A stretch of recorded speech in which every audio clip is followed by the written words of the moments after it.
continuidade ao nosso retiro, às nossas reflexões, depois dessas reflexões tão bonitas que fizemos e as dinâmicas. Então, neste terceiro momento, vamos contemplar o Jesus ressuscitado que entra onde tem o medo e traz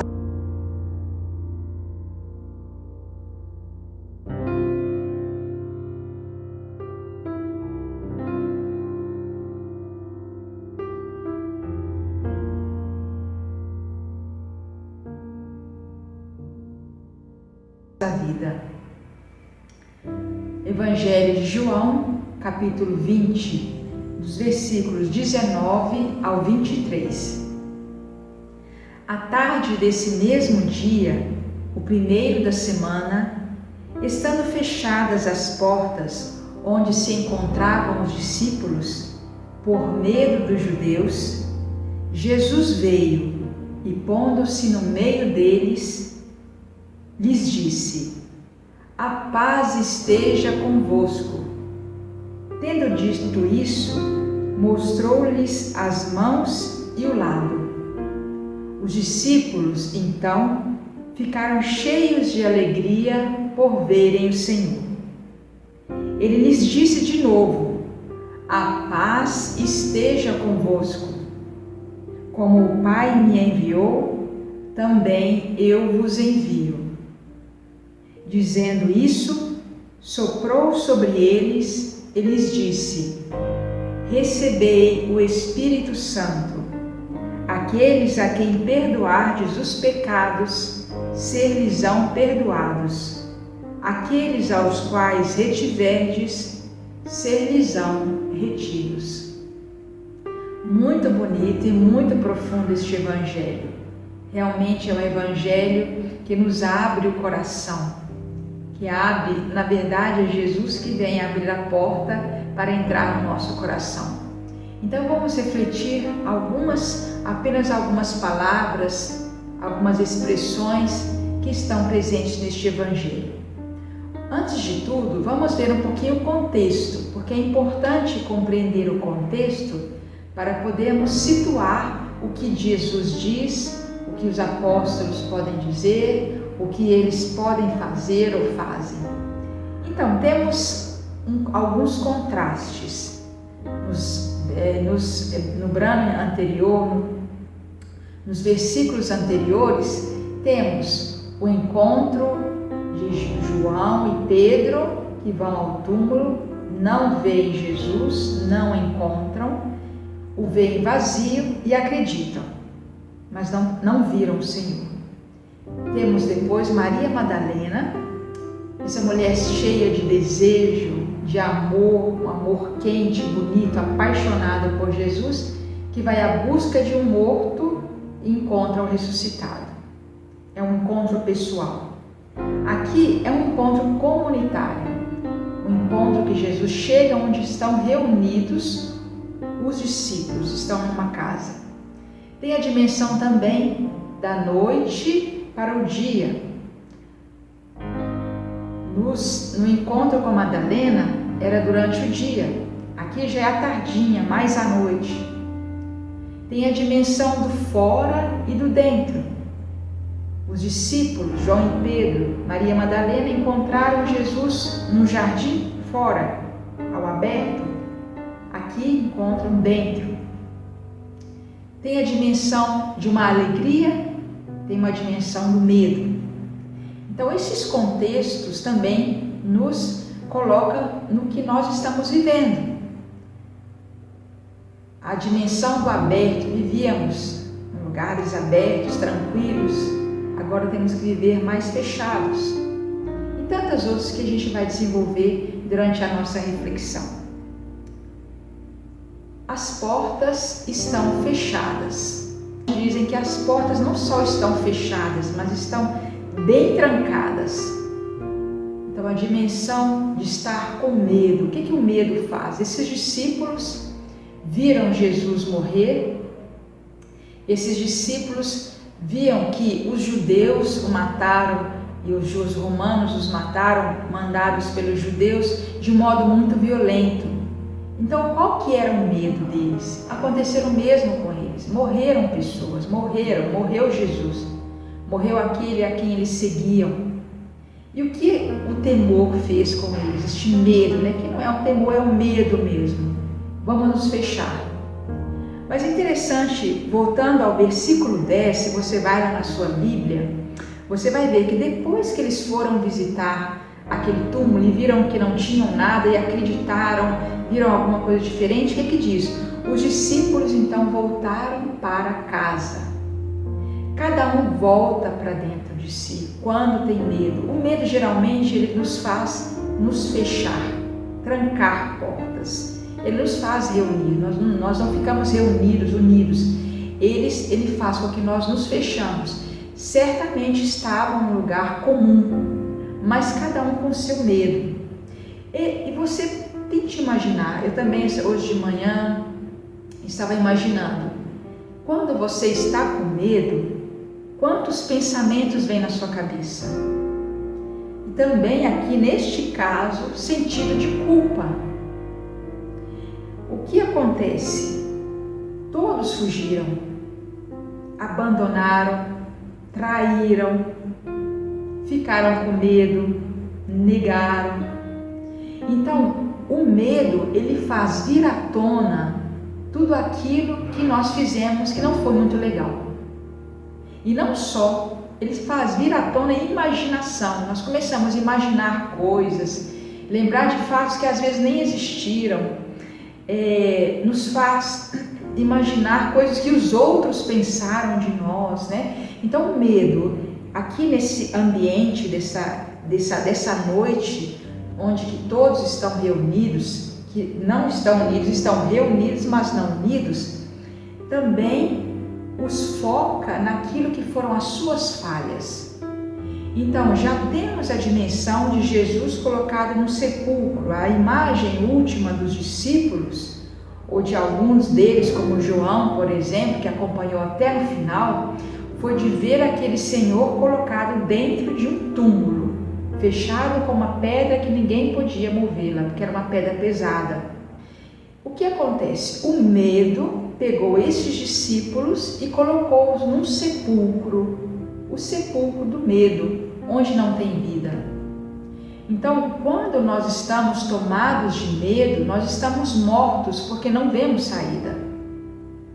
Se somos deixados a nós mesmos, não vemos vida.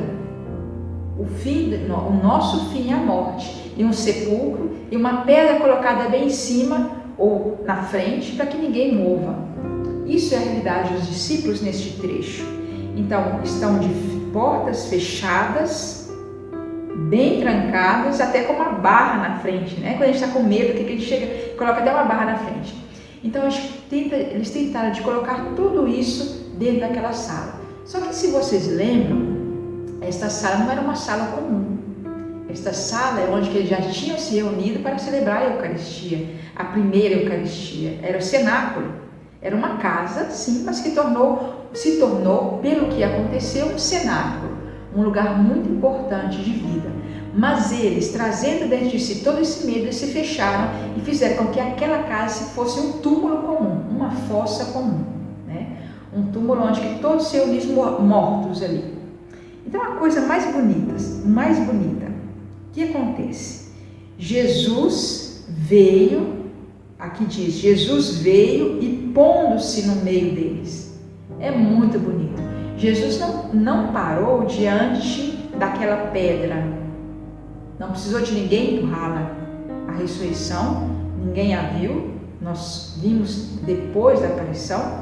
Então, quer dizer, a força da ressurreição moveu aquela pedra, moveu a morte. Jesus desceu nos infernos, pegou o primeiro homem e a primeira mulher, os resgatou, e esta é uma força da vida que ninguém para. Nós podemos ter uma frase que eu gosto muito, uma imagem que eu gosto muito de pensar nela. A gente pode tentar podar e cortar as plantas quando estão para nascer na primavera, mas ninguém pode parar a força da vida contida nelas. Então essa força da vida fez com que Jesus movesse aquela morte. E é muito bonito porque aqui também, o que Jesus chega? Ele se apresenta, ele se coloca no centro daquelas pessoas, ao centro. E o que ele faz? Ele manda embora o medo. Como ele faz isso? Com a palavra. Então, a palavra de Jesus, o que ele diz? Shalom. Shalom é uma palavra técnica no Antigo Testamento, no Primeiro Testamento. É uma palavra técnica para dizer todos os bens que Deus pode dar ao homem é a Shalom, é a paz. A paz que vem de Deus, que é a prosperidade, é a alegria, são os bens, até mesmo os bens materiais, mas sobretudo aquela paz interior, é a presença do próprio Deus no meio do povo. Então o que Jesus faz? Ele é filho, ele não é um Deus diferente, ele veio mostrar o rosto do Pai. Jesus é a imagem perfeita do Pai. E a imagem perfeita do Pai na ressurreição, porque o Pai o ressuscitou. Então, o que ele faz? Ele dá a você: a paz esteja com você. É esta palavra que entra naquela sala, que entra naquela casa, que entra no meio daqueles discípulos e os reúne, não só reúne, mas os une. A partir daquele momento, os discípulos se tornam um só. Então é a paz de Cristo, é esta palavra forte, é essa palavra significativa, é essa palavra de autoridade que faz o medo se dissipar. Muito bonito é que Jesus não para diante deste medo e dessas atitudes anteriores dos discípulos. Muito bonito também é que Jesus, a partir de agora, desse evangelho, não diz apóstolos, diz discípulos. Isso quer dizer todos nós. Não, apóstolos são os 12, discípulos somos todos nós. Então ele diz: a paz esteja com vocês, mando embora este medo. Tendo dito isto, mostrou as mãos a eles. O que é a mão? A nossa mão é um instrumento do serviço, é um instrumento da apresentação. Quando eu me apresento ao outro, qual que é a primeira coisa que eu faço? Dou a mão. Ou então dou um abraço. Esta mão é aquilo que me faz encontrar o outro. É aquilo que me faz reconhecer que estou diante do outro. É aquilo que faz com que esse Jesus que foi crucificado, esse Jesus que foi cravado, os pregos nessas mãos, é este mesmo Jesus que vem dar a paz. Não é um outro Deus. O nosso Deus Jesus é o Jesus crucificado e ressuscitado. Estas duas dimensões da nossa fé, a morte e ressurreição, são inseparáveis. E estas mãos de Jesus, muito bonito, porque estas mãos de Jesus que ele apresenta são as mãos do poder, a imposição das mãos. Mostra a autoridade, mostra o poder, mostra a identidade. Mas, se você se lembra no Evangelho de João mesmo, neste Evangelho, no capítulo 13, o que Jesus faz? Começa a lavar a mão os pés dos discípulos. Com o quê? Com estas mãos. Então, a mão do Senhor, quando as mãos do Senhor se apresentam, são as mãos do serviço. Então, a apresentação de Jesus, sou eu mesmo que dou a paz a vocês, eu me apresento a vocês como aquele que serve, como aquele que lava os pés e como aquele que convida a fazer o mesmo. Tanto é que depois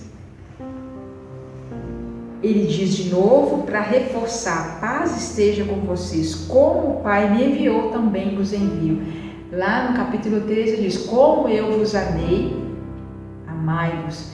Aqui, como o Pai me enviou, eu também vos envio. Então a nossa realidade de cristãos, de cristãs, é a missão, é o ir ao encontro do outro no serviço, ir ao encontro do outro que está sofrendo, mesmo que eu também estava sofrendo. Quando Jesus lavou os pés dos discípulos, quando Jesus morreu na cruz, ele não estava num momento de alegria, ele estava num momento de grande angústia, e ele se colocou a serviço. Continuando dizendo, muito bonito, diz aqui, dizendo isto, soprou sobre eles. Onde que tem esse soprar? Né? Onde? Em Gênesis, quando Deus sopra para criar o homem. Então esse sopro é um sopro de vida. Jesus está recriando o homem que está cheio de medo, que está fechado em si mesmo, com as realidades que podem nos fazer medo, mas também com aquilo que nós colocamos na nossa cabeça, que nós nos enchemos. Jesus sopra. O que faz o vento, né? A gente, quando tem um vento, a ventania, o que ele faz? Ele leva embora tudo, quase ele leva a gente também, né? Quando é o vento é muito forte, leva embora as pessoas, as casas e tudo mais. Mas o vento, o que ele faz? Ele renova, ele leva embora. Quando vocês têm que ver em mente, assim, quando tem as nuvens no céu e vem um vento forte, leva embora, traz o sol. Então esse soprar no homem é criar o homem de novo. E neste caso, nós vamos trazer, tira este medo, esse bloqueio, empurra com o sopro da vida a pedra que está ali na porta, que está dizendo, você não deve sair. A última palavra que me tocou aqui foi esse receber o Espírito Santo, né, que é esse sopro, e diz, aqueles a quem perdoardes os pecados, serão perdoados, aqueles aos quais retiveres, serão retidos. Quem que é o único que pode perdoar os pecados? Deus. Mas Ele nos deu esse poder, aqui está escrito. Então, este é quase um pedir, por favor, meu irmão, por favor, não retenha o perdão. Ele nos perdoou e agora nós temos o poder de perdoar ao outro. Se no mundo não correr a corrente, não correr no mundo, sair no mundo, o perdão será culpa nossa, será responsabilidade nossa. Então é quase como Jesus te disser, se você não perdoar ao outro, o outro não vai conhecer a dimensão do perdão e o perdão de Deus não vai chegar. Então é quase dizer, olha, eu te dou o Espírito, porque é só Ele que pode fazer com que você perdoe, porque nós, por nós mesmos, não somos capazes de perdoar de verdade, quer dizer, doar o perdão, doar a reconciliação. O Espírito é dado a você, mas para que o outro, para que o mundo, para que a sua família conheça o perdão, eu preciso de você. Então acolha o perdão, sinta-se perdoado, sinta-se amado e doe esse amor. Então, para concluir a nossa reflexão, nós trazendo, para o dia de hoje, para nosso dia de oração, nós temos essas dimensões, trancados em casa, com medo. Mas não só, tantos outros momentos nós também nos trancamos em casa. Às vezes uma palavra que o outro me diz, uma situação que eu vivo. E isso o que faz? Me tranca dentro de mim. Não deixa que eu saia, ainda pega uma chave e fecha. Jesus não tem medo disso, Jesus não para diante disso. Ele chega, ele passa essa porta trancada e entra e diz, a paz esteja com você. Eu trago a você a reconciliação. Eu estou aqui, por que ter medo? Eu estou no centro da sua vida, eu estou no centro da sua família, eu estou no centro da comunidade, eu estou no centro do mundo. O mundo pertence a Deus. Então o que Ele nos chama a abrir os olhos e a abrir o coração para acolhê-lo. Depois sermos missionários. Como ser missionário neste tempo que a gente tem que ficar fechado? Nossa! A dimensão da missão não é uma dimensão que temos que sempre sair. Muitas vezes a nossa casa, muitas vezes um telefonema, muitas vezes uma mensagem. A outra dimensão é deixar o perdão correr. Então, nós pedimos a vocês, fizemos esses dias, essas dinâmicas, essa dinâmica, a primeira do quarto, a segunda da cozinha, a terceira da sala. Então, acho que nesta dimensão vamos deixar correr o perdão na sala de estar. Nós, às vezes, sentamos na sala, ficamos conversando, vendo televisão. Quem sabe deixar correr o perdão, pedirmos perdão e acolhermos o perdão em família. Então, vamos para esse cômodo da sala, com os nossos familiares, de alguma forma, nesse dia, deixamos correr este perdão, para que a corrente do perdão recebido possa ser aquela mesma corrente que vai correr na sala de estar, na sala do mundo, na sala de tudo aquilo que a gente vê, essa sala, né? Que é só uma metáfora, na sala da nossa vida. Louvado seja nosso Senhor Jesus Cristo, para sempre seja louvado. Nesta sala que nós vai ser lugar do perdão, você vai pegar um objeto que fale do perdão.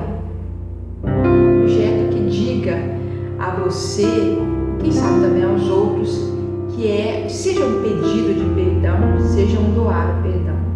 Algo que te lembre uma ocasião ou que você perdoou ou que vai ter que perdoar.